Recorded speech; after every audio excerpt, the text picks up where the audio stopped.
नमस्कार दोस्तों, स्वागत है आपका हमारे चैनल सफलता की कुंजी में। आज हम एक ऐसी घटना पर चर्चा करने जा रहे हैं जिसने भारतीय समाज और डॉक्टर भीमराव अंबेडकर जी के संघर्ष को एक नई दिशा दी।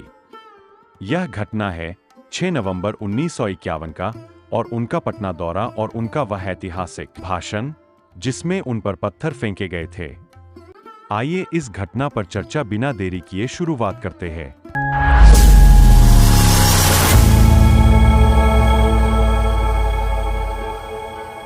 6 नवंबर 1951 नई दिल्ली से सुबह 11 बजे हवाई जहाज से डॉक्टर आम्बेडकर पटना आए।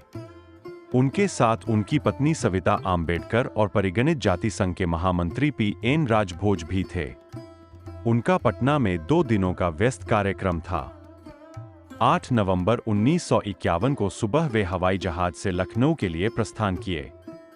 डॉक्टर बाबा साहेब आम्बेडकर का यह दौरा शोषित जनसंघ पार्टी और पिछड़ा वर्ग संघ के अध्यक्ष राम लखन चंदापुरी के आमंत्रण पर हुआ था।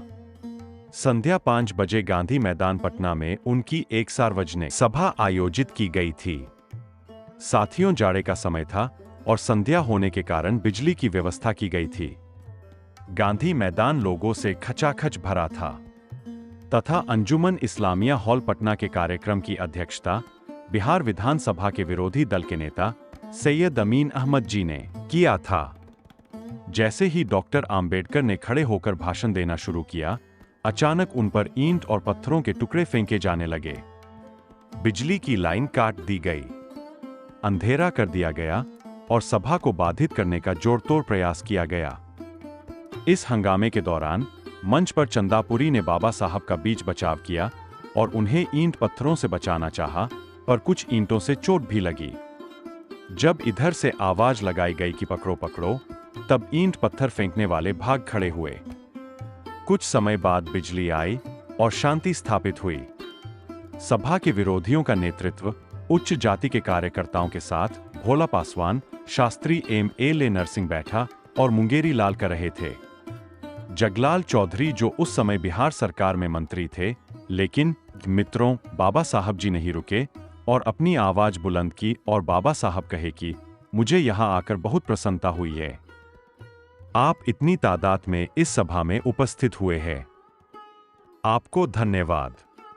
और कहे कि क्या कुछ भ्रमित और शरारती लोगों के विरोध करने, उसे भंग करने की कोशिश के बावजूद इतनी ठंड में आप यहां इतनी बड़ी संख्या में हैं। आप लोगों को धन्यवाद करता हूं। मैं सभा को बाधित करने वालों से कहना चाहता हूं कि वे अपने कृत्यों और आचरण पर विचार करें। क्या उनका आचरण लोकतांत्रिक मूल्यों और आदर्शों के लिए है? क्या उनके विरोध करने का तरीका सभ्यतापूर्ण है? जिनके लिए मैंने जीवन भर संघर्ष किया, वे भी आज मेरा विरोध करने आए हैं। वे कुछ उच्च जातियों के साथ मिलकर मुझे राष्ट्रद्रोही कह रहे हैं। कुछ समय के बाद उनकी आंखें खुलेगी, वे मेरी बातों को समझेंगे, तब शायद वे मेरी पूजा भी करेंगे। मुझे खुशी है कि गौतम बुद्ध की पवित्र भूमि में सामाजिक क्रांति का बीज फिर से अंकुरित हो रहा है। डॉक्टर आम्बेडकर का यह भाषण एक महत्वपूर्ण मोड़ था। उन्होंने अपने साहस और धैर्य से न केवल सभा को संभाला, बल्कि अपने विचारों को मजबूती से रखा। उनके इस साहस और संघर्ष ने समाज में एक नई चेतना का संचार किया।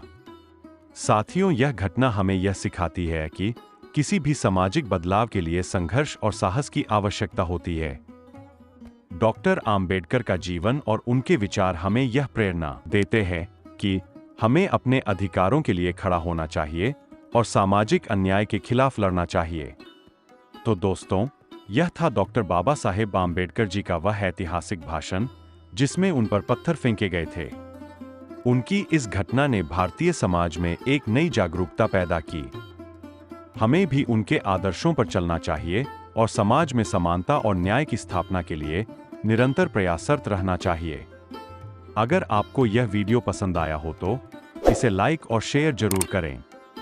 हमारी और आपकी चैनल सफलता की कुंजी को सब्सक्राइब करना ना भूलें। जय भीम, नमो बुद्धाय।